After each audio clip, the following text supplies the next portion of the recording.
Hey everyone, welcome back to another episode of Million Dollar Media. I am your host, Max Kellerhall, and with me today we have... Yen.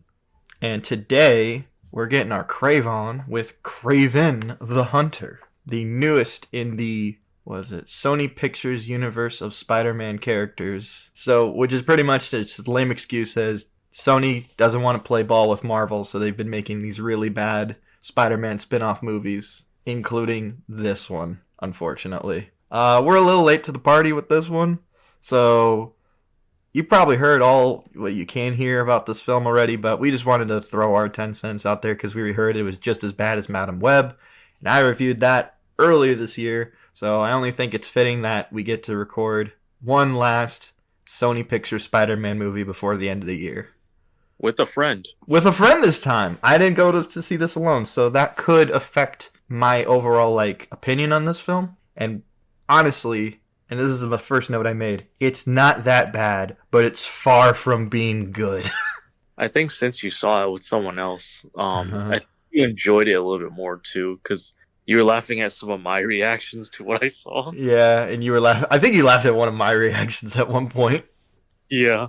The writing is dog shit. It is perhaps the blandest superhero thing I have ever seen since fucking Black Adam. It's just a paint by numbers action revenge movie with a Spider-Man skin over it. That's really what this is. Yeah. And not even a really big skin at it too. Like, I barely got to see any sort of reference to that universe outside of the two that you told me. Honestly, there's references where you're like, is this connected to Spider-Man? And then you see the Daily Bugle, and then there's one scene you see it in the trailer where a bunch of spiders come down from the trees, and oh, his biggest fear is spiders, so that's why he would fight Spider-Man in the future. In perhaps the lamest way to connect these franchises ever. I have a question for you. Is this your first time seeing anything with Kraven the Hunter? Yeah, I didn't even know what Kraven the Hunter was before all of this. I had to do a real quick Google search before I went to see the film. I was expecting him to wear that costume I saw when I Googled his name during most of the film, but no, he just wears a random leather vest throughout this film. We could just kind of go full spoilers since we're already late to the party with this. Yeah, you're not missing out. You're not missing out on anything. I'll say that when I was watching it, it didn't feel like 2 hours and 7 minutes. It felt more like 3 hours and 7 minutes. And I don't mean that in a good way. Well, I guess that's usually not a good way. But yeah, everything was so disjointed. I remember turning to Max somewhere in the halfway point of the movie. I'm like, dude, this just feels like a bunch of really bad edits with them hopping around a bunch of different locations. I really don't like it when they do that. Unless it's something I guess, an Avengers movie or Guardians of the Galaxy. In that setting, okay, I can understand. I'm jumping from here to there. But in Kraven, it just left me feeling annoyed because it's just different set pieces, which I don't know the location of and stuff. Because they even give really generic titles like somewhere in Far Eastern Russia, somewhere in Northern Turkey. And I'm like, man, they couldn't even come up with cool names for these places? But that's just a little nitpick. I think other things too, just kind of going off that, is the transitions and the edits to these places are just so quick. So you're just bouncing from here to there to here to there. There's one moment in the film where he gets a bunch of old timey bricks, huge mounds of rock, just dropped on him, and he just lives. And the guy that he went with, who was not a superhuman. No, not at all. And Max, this was before the rocks from the castle fell on them. But I'm telling you, dude, if you fell like that, if any of us, you could be the world's strongest man. If you took a tumble like that, you most likely would be dead. You could have lion powers and still be dead. Yeah, I swear I saw the models they used for the fall actually react to hitting walls as they're falling. I don't know how that henchman survived like that. Yeah, I don't know. I mean, it didn't live long, but still, his body should be in pieces. He's got to look mangled and twisted like characters on Family Guy when they get hit. Yeah. And it's kind of funny you bring up the violence in Family Guy and stuff like that, where this whole movie was just oh man, Sony's finally using the R rating for one of their spin-off movies. because people were complaining with that for Venom. All the Venom movies never were rated R. Morbius wasn't R. Well, you don't really need to make Madam Web R, but still, the movies that have characters as literal monsters that like eat people never were rated R. And then suddenly they were like, all right, Kraven the Hunter's rated R. We'll just do that. And then, honestly, the action in this film is just fine. Definitely wasn't anything special or cool like what was it? Deadpool and Wolverine. That was awesome. This was it was kind of meh, generic maybe. Super generic. Like the whole idea of like this guy having lion powers or like animal powers so that he can track people and hunt them. He just jumps on walls and stuff like that and kind of like pounces like an animal. But I feel like they only did one cool thing with like him being able to be like a superhuman tracker kind of thing, with like him sneaking into a building and like silently, like he could be like an inch away from you and he can walk in your same kind of step pattern. Yeah, I thought that was kind of creative in like, but then again, it also makes the henchmen really fucking stupid. Yeah, they were like AI in like Splinter Cell games or Metal Gear Solid games. Yeah, I kind of got a little bit of a Metal Gear vibe, but only in the way of like stealth, not in any of like the clever story or the cool characters. Only in that the guy kind of has a mullet and does stealth stuff. That's it. So I'm not trying to diminish Metal Gear here. I guess if I could say like one thing that I did enjoy about the film that I think is a plus, I felt like the main guy, Aaron Taylor Johnson as Kraven, I think he did a good job. He did. Like, he was working with what he had. Oh yeah, like for what was given to him, I feel like he put a lot of effort into making this character his own. Now, is this character Kraven the Hunter from the comics? Hell no. This is far from that. Like, this is so far removed from the character in the comics that it's practically a crime that this film even has the name. He's only Kraven the Hunter in that he's a white Russian guy who kills people sometimes and has like a lion mane outfit at the end. That's it. And we're talking about the very end, people. Like yeah. 2 minutes. Like, literally the last 2 minutes. Yeah, it's really funny how in some ways this is somewhat similar to Penguin in that like at the very end the Penguin in the show gets like the traditional costume. Mm-hmm. But how varying in quality they are. Yeah. Yeah. Speaking of costumes, Kraven actually did a little bit of cosplaying in the movie. And sometimes he would look like Rick from like The Walking Dead. He did. The leather jacket and the white t-shirt. Yeah. Yeah. The leather jacket, white t-shirt, and the fact that his hair and is kind of like Rick's, and then he has the facial hair going on. Yeah. That was one of the times I just couldn't help but laugh because I was like, wait a minute, I've seen this before. No, yeah. I think one other time in the movie that we just thought was like really goofy and not cool at all was like anytime he's waiting for something, like in like the back of like a jet to like for the back end to open up or like for a door to open, he'll just stand like in a really cool badass pose, but the way they filmed it was so not cool looking, and it made me laugh because I was like, dude, this guy is trying really fucking hard to be cool. He looks like one of your operators from Call of Duty Warzone, just loading. Yeah. Or like, you know, right before they're about to jump from the AC-130 or whatever. Mm-hmm. Oh, yeah. Watch, he's gonna be a Todd skin. I don't know, man. Like, how much do you want to know about Kraven the Hunter? Like comic book wise, because I could also be very wrong. Well, give me a rundown of like why you think this movie having the name Kraven is really not justice, I guess. So Kraven in the comics is not an animal lover, really, like at all. You know, not even I shouldn't even be so keen about it. Like not at all. Like he is called the Hunter because he's a big game hunter. That is his shtick. Is that he is a guy who has killed almost every animal on Earth, or I shouldn't say every animal, but like every type of animal on Earth.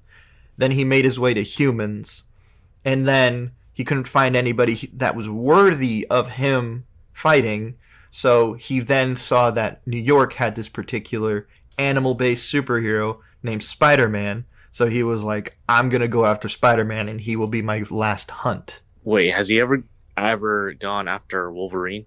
I think so. There could have been like a time in the comics, but like Kraven was made a Spider-Man villain first, and then the wider Marvel universe kind of opened up to him. Hmm.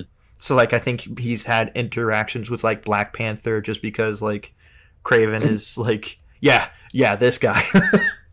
Sorry.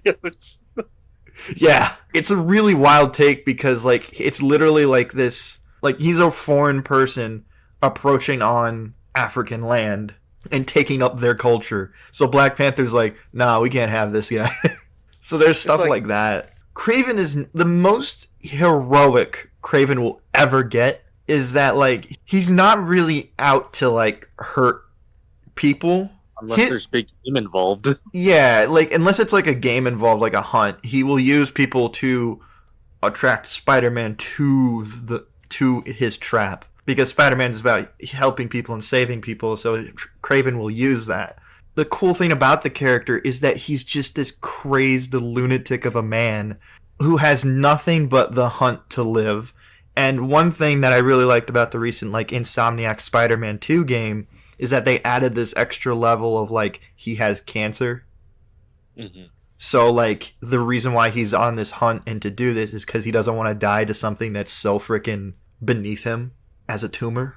Yeah, it's just this small collection of cells are killing me. Yeah, and it's really funny that you keep doing that accent and stuff like that. The character's dad in this movie acts more like traditional Kraven than the guy who is Kraven the Hunter. Yeah, I was gonna say, like, when I first saw that, I thought it would be his dad is Kraven, and then he's like spinning his own, I guess, style onto Kraven. Yeah. Like he takes on the name and then makes it his own. But he wasn't Kraven. Like his dad's not Kraven. No, like, well, it's weird. Like, there is a Nikolai Kravenov in the comics, and he did have a bastard son who became the Chameleon and various other things, but he's not the traditional Kraven the Hunter. Kraven the Hunter is Sergei Kravenov. I don't know, it's just really interesting that we have a character in this film who acts more like the traditional Kraven. And honestly, if like what they should have done is they should have had him be a Spider-Man villain and not the main character of his own freaking story. That way we could have I think Russell Crowe now could play a good Sergei Kravenov, a traditional Kraven the Hunter of like an old man who's just lost any and all purpose aside from the hunt. Like it's just Russell Crowe just kind of phoning it in instead in this film. Because like he's not bad, but he's not exceptional in the film. He kind of just plays evil Russian mafia dad. I don't know. And even then they really didn't go into like what kind of evil he brings into the world. At most you just hear that he's a part of the drug trade. Yeah, he's like a generic gangster or something. Yeah, like it's one of those like films that wants to go into like, oh, we have Russian gangsters in this film and we want to explore like the different levels of like family and stuff like loyalty between these Russian gangs. But really all it comes down to is just one guy who has like a fucking super science fanny pack going around being like, you want to be a part of my team? It's like a feedback for people with colonoscopies or whatever. Yeah, like so weird. Like I just felt like the characterizations were wrong with the characters I actually cared about. But I think the one other character that works for me is Dmitri, his brother. Mm-hmm. Like, I kind of believed his origin, or like his build up into being the villain at the end. Yeah.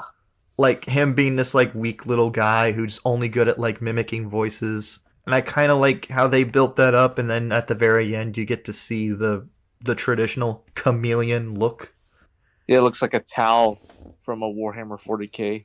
Yeah, I mean, I thought the look was kind of dead on to the comics, so I'm just happy about that.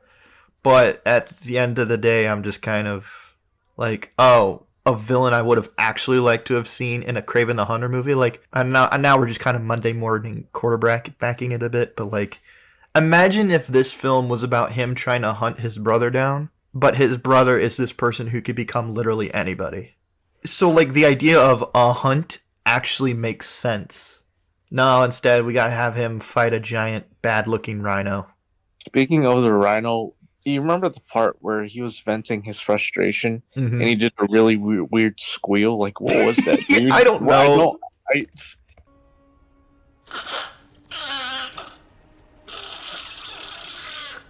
I remember looking at you and was like, what the fuck was that?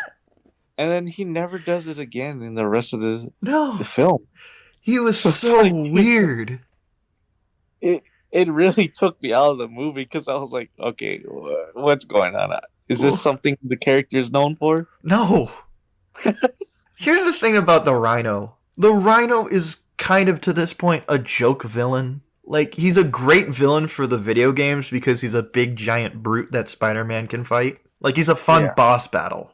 Like, I haven't read a comic that actually goes into the trauma behind the Rhino. Like, in the comics, the idea is that, like, he gets trapped inside a giant rhinoceros costume Yeah. by the Russian mob and he can't get out of it. That's the trauma of the character, is that he's stuck in that ridiculous costume.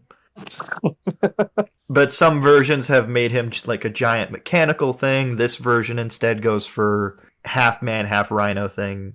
And honestly, as rhinos go, and this is really telling, this is probably the least impressive rhino I have ever seen in anything. Yeah, he did not look good at all. No, I mean, I'm not even talking about like design or CG wise, because like honestly, there's not much you can do with the rhino unless you just get a guy in a dumb looking rhinoceros outfit. But like for the film, I was like, okay, I see why they went with this direction. However, he's so small. Yeah, like pre-transformation. Well, right? no, like Or I'm just trying to think of like every rhino interpretation I have ever seen. He's the smallest. oh yeah, I can see that. Like in video games, he's huge. Like he's huge in video games. Hell, The Amazing Spider-Man 2. It's a giant freaking robot costume that looks like a rhinoceros. Like, that looks cooler than this. Like, I also think the only reason why the rhino is in here is because it's Kraven the Hunter, so you have to have an animal-themed villain for this movie. But it's also kind of fucked up if you think about it, about a hunter hunting a rhino. Yeah. Which, yeah, real good movie. I guess another thing we could talk about real quick is that, like, the girl in the film, Calypso. So The name that they kept having to remind you 5 times in one goddamn scene. no, it's just there's so much stuff that happened that wasn't good that my brain was like, let's forget this information. Yeah. I'll say this, man. Ariana DeBose, I say what you want, but god damn. Like, there was some moments in this film I was just like, holy shit, she looks amazing. But jokes aside, like, I think this film did her dirty the most. Yeah, her character and the delivery of the lines. Oh, I yeah. feel it wasn't very natural and it felt really awkward like Yeah. 90% of the time. It really felt like a amateur kind of acting.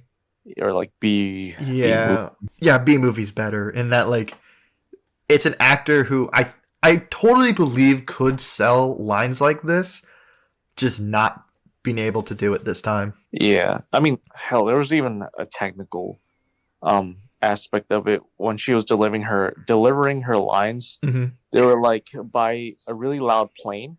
Oh, yeah. She was like yelling, but it sounded like she was yelling in a recording booth. Mm-hmm. Right? It wasn't the type of yelling you'd have to do if there was like an AC-130 with its engine still on, right beside you. Mm-hmm.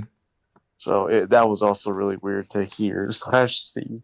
Yeah, that was just like, really? Like, you're not gonna pay attention to like that? There's also just other moments where like one-liners that are meant to be like cool 80s action one-liners, but like don't work at all. And there's one moment where like she has to give like a eulogy to someone. I was just like, this is awful. And I hate to drag on one actress, and I don't think it's her fault. She is an Academy Award nominated or winner. Like, she can act. I know she can. I blame the director more than I blame her. I'm like, dude, you have like an Academy Award winner here. Use her.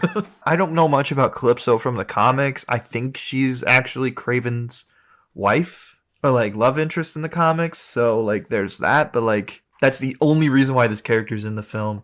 And maybe also to just kind of like break up the sausage fest that we have going around. Yeah. And then we have like characters like the Foreigner who I had to look up if that was even a character from the comic. And he is, That guy apparently. is the turtleneck villain. Yeah. Oh, yeah. If keep a running count in this film if you ever do see it. I don't, but keep a running count of how many villains in this movie wear turtlenecks. It was kind of funny. Just like, oh, villainous turtleneck. Here we go. Yeah, he'd always be wearing something fancy. Even when he had his when he was outside in the Russian prison, it looked Mhm. like he was wearing like North Face stuff. Yeah, I kind of liked his overall vibe. I think the only thing I really had a question was like, why is he called the Foreigner? I think one character said he's the foreigner. He's not from these lands. I'm like, Oh, okay. So just he doesn't have a home. Okay. no, no, duh, man. Of course he's a foreigner if he's not from the land. Yeah. The most milquetoast white man that I could think of. You're gonna call him the Foreigner. Yeah, I was expecting like an Asian dude or something. I was too. But then again, I'm thinking that I just go to the Jackie Chan film at that point. I don't think he's that cool because he just spams the same fucking trick over and over and over again. Oh yeah, where he's like 1, 2, Yeah. 3. Like, that's not impressive to me after the 5th time you've done it. Like, dude, you're not special. He alters for that. Is altering reality. You're not special. Yeah. I get what you're saying though. Well, it's just like, okay, like, I've been playing Marvel Rivals. It's like those guys who spam the same fucking move over and over and over and over and over again. Hey, And my bad. I'm a Punisher and Iron Fist man. if I want to end this review off with one thing, and to be fair, I think that they have announced that this is the last time they're going to be doing one of these villain spin-off movies. Thank Like, God. this is it. They're gonna go back and like restructure how they're gonna do things, because apparently, and I learned this recently, they had the right to use Tom Holland's Spider-Man this entire fucking time. Like, Ow. And they didn't put him in the movie at all. no, like, that is literally millions of dollars handed to you on a silver platter, and you said no. We want to do our own thing. If these movies were all going to be building up to like some weird Sinister Six thing, have Spider-Man in it. Like, I think it would have been a cool idea for like, you do like each of these villain movies and they have their own stories, and who knows, they could have been of varying quality. We always had something with Spider-Man in the background, or like the threat of Spider-Man coming in and being able to defeat them at the end. And then when you get to like the Sinister Six movie or something like that, then you kind of, we've built to this point. And I know that's been done before with like the Avengers and stuff like that, but seeing it from like the villain's perspective would have been interesting. But like, what the fuck was this? All this all along. Fucking Venom, Morbius, Madam Web, now this. Like, you guys were just running around with your dick in your hand, and then you got cut, and then everybody's laughing at you. Sony's like, it's not about the Spider-Man, it's about the message.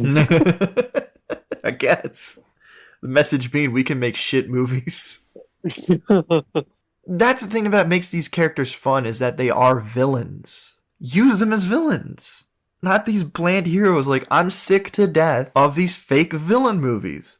I want a real villain. I want to see him kill innocent people. I mean, if, like, Penguin. Yeah. Like, I know you were joking, but I'm like, hey, Penguin was good and he did that. If you're gonna make movies about exploring why these characters go towards this path and what makes our heroes so special, because think about it, like, imagine this. Spider-Man has to fight this version of Kraven. I feel bad that Spider-Man's gonna kick the shit out of this guy. All this guy's doing is just taking out Russian bad guys. Yeah, no, he didn't kill anyone. That was like a decent person. He was only killing bad guys and gangsters. Here, you could have had a scene in the movie where he, like in this opening of like Casino Royale, where like he sees one of these Russian bad guys has like a wife and a family, and he still kills them. That way you can show like this guy has no morals. Like, there is no line that he won't cross. Yeah. Like, that would have been interesting. And that would kind of like made those moments when like he's talking with Calypso, like, and she's like telling him like, you're insane, and him just kind of joking it off. Like, instead of it being like a one-note joke, you could have just actually made that like actually terrifying. Like, this dude does not care about human life. He sees you as prey. Yeah. Like, it's just, And that's what makes the character so interesting in the comics, and you could have... Fuck this movie. Whoa. I love this film. I'm just kidding. No. There's no way. I do, dude. But yeah, I mean, is there anything you want to say before we end this off? Yeah, he was more of less of a villain and more of like a murderous animal activist. Yeah. He's what PETA wants to be.